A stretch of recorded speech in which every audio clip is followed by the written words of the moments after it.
hari ketiga.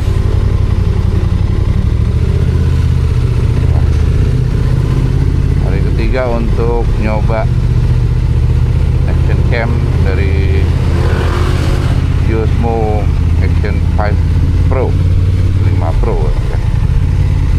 Sekarang settingannya masih di 1080 30 frame per second.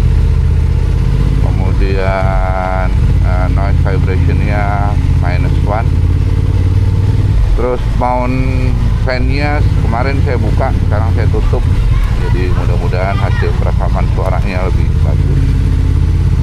Dengan visor saya buka, jadi saya pengen tahu. Itu sih settingannya. Kemudian pakai handy filter 8 yang ukuran 8.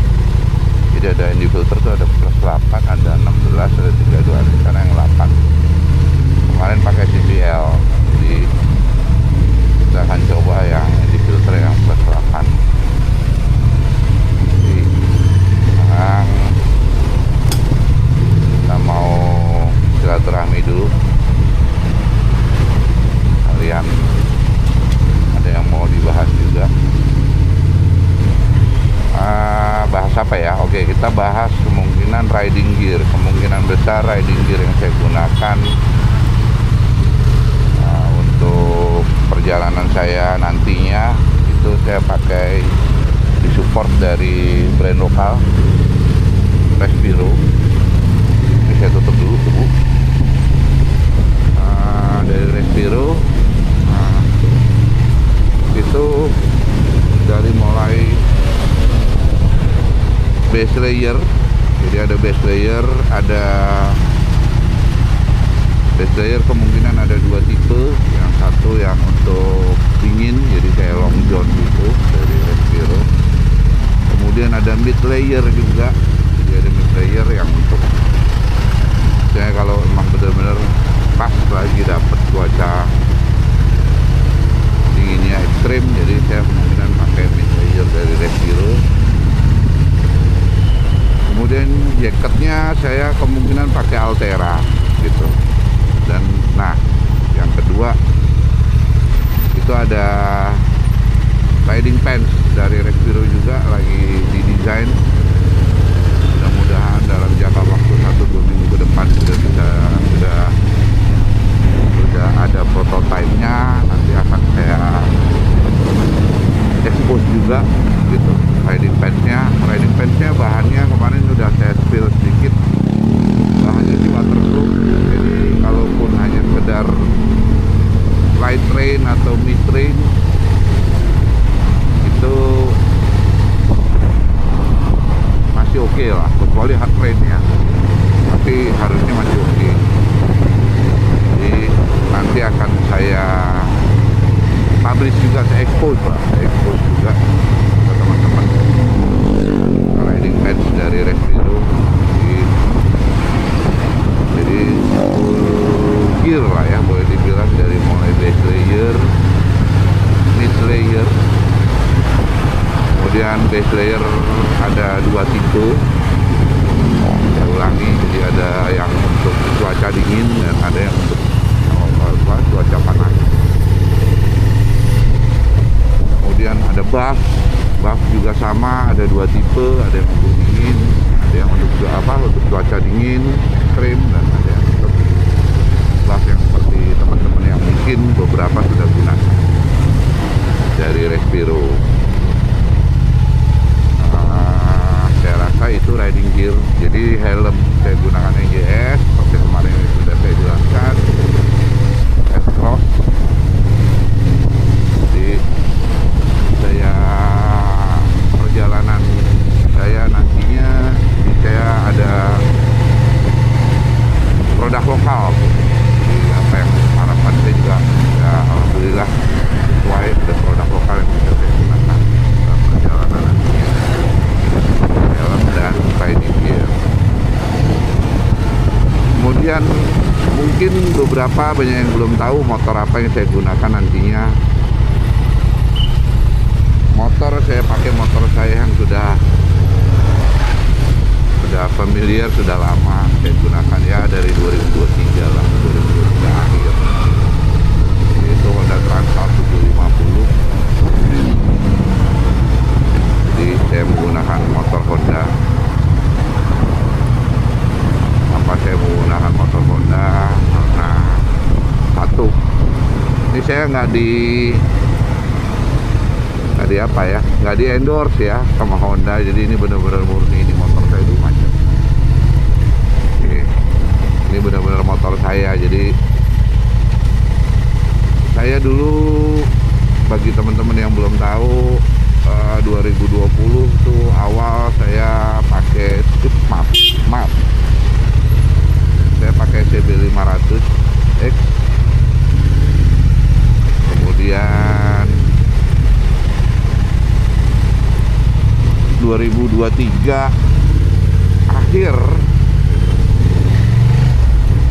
saya akhirnya membeli Transalp. Jadi pengalaman saya ketika saya menggunakan Honda tuh boleh dibilang Honda itu,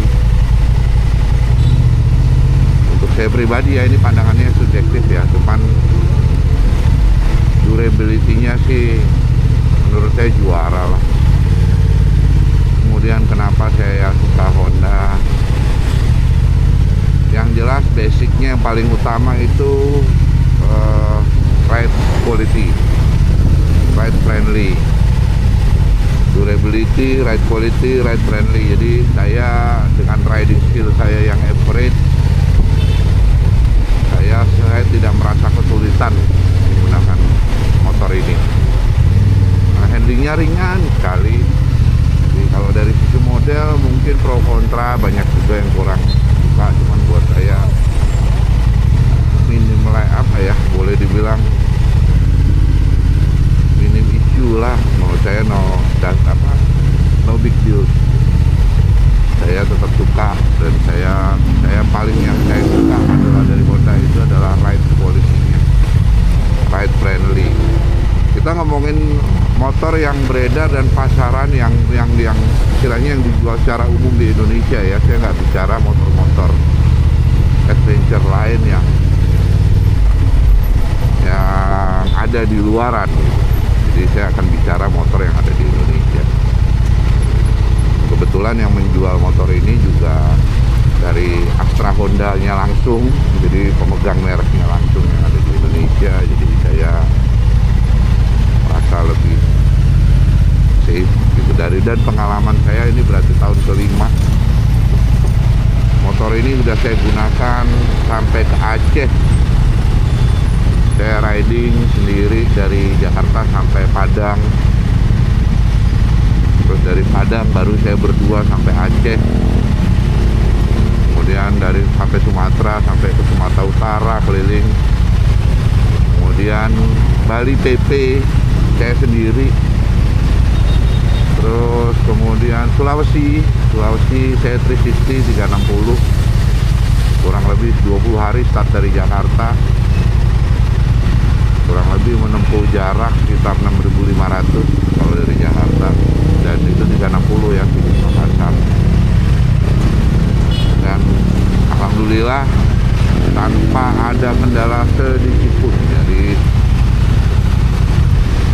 ya itu tadi, karena motor ini mungkin dari ride friendly, jadi motor ini ringan di kendaraan, di handlingnya ringan, jadi tidak menyulitkan saya. Yang cukup pengalaman yang cukup, saya boleh dibilang cukup sangat berkesan gitu ketika saya menggunakan motor ini. Ketika saya sampai di Sumatera Barat, waktu itu 2024 salah. Sumatera Barat, yaitu ada 3 jalur kebetulan dari Padang, kota Padang ke Bukit Tinggi yang saya tahu ya, dan saya juga cari tahu dari teman-teman yang ada di sana. Itu ada lembah Anai, itu putus, kurang lebih hilang jalanannya waktu itu, hilang, bener-bener hilang jalanannya, longsor dan hilang jalanannya. Kecuali longsor jalanannya ada, ini jalannya bener-bener hilang, kurang lebih hilang sekitar 50 sampai 100 meter saya yakin. jadi nggak bisa dilewati sama sekali. Yang kedua, waktu itu Malala juga sama, longsor. Akhirnya saya ambil alternatif yang ketiga gitu, dari Padang ke Bukit Tinggi. Saya lewat Kilo 44 ya, lewat Kilo 44, lewat Maninjau, kemudian lewat 44. Dan waktu itu jalanannya basah, hujan, dan saya berboncengan dengan istri saya. Jadi istri saya nyusul dari kota Padang.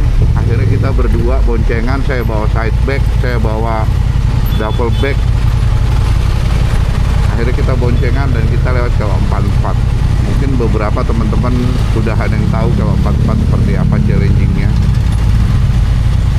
Nah, itu boncengan lagi, jalanannya basah, jalanannya hujan rintik waktu itu yang saya lewatin. Nah, itulah salah satu hal yang saya ingat gitu. Makanya karena handling motor ini ringan, easy handling, jadi alhamdulillahnya saya tidak jatuh sama sekali, karena tanjakan curam, jalanan patah. Nah, wah, itu pengalaman yang berkesan sekali. Bayangkan 44 kelokan, oke lah, taruhlah yang beberapa mungkin dari 44 itu tidak semua tanjakannya patah, ekstrim, jalanan satu mobil. Tapi estimasi perkiraan ada sekitar 30 tanjakan yang benar-benar tanjakannya curam dan patah. Dan itu jalurnya jalur satu mobil, jadi bergantian kita. Jadi kalau pas naik tuh saya harus dapat informasi dari penduduk sekitar, harus klakson dulu. Jadi kalau pas mau naik, klakson yang kencang aja mas, nggak apa-apa. Jadi biar kendaraan dari atas tahu. Jadi emang berhenti itu. Jadi pas saya naik, kendaraan yang dari atas berhenti nunggu saya ini, karena memang jalurnya hanya satu mobil. Nah, itulah pengalaman saya dari Lantam 750 ini. Kenapa saya suka dan kenapa saya memilih kendaraan ini? Jadi banyak saya, kalau ditanya alasannya, saya bisa membreakdown itu banyak sekali. Nah, itulah. Dan yang kedua yang jelas, ini ergonomi untuk long haul atau perjalanan jauhnya enak sekali, nyaman. Suspensi pro kontra, menurut saya personal needs aja gitu. Ada orang yang merasa suspensinya kurang, cuman karena menurut saya riding feel saya average, menurut saya sudah cukup, nggak ada masalah sama sekali. Ya, saya pakai light gravel atau mid gravel masih oke. Boncengan juga, ya saya juga nggak yang agresif banget ridingnya. Oke, saya udah sampai. Terima kasih. Next, saya sambung lagi.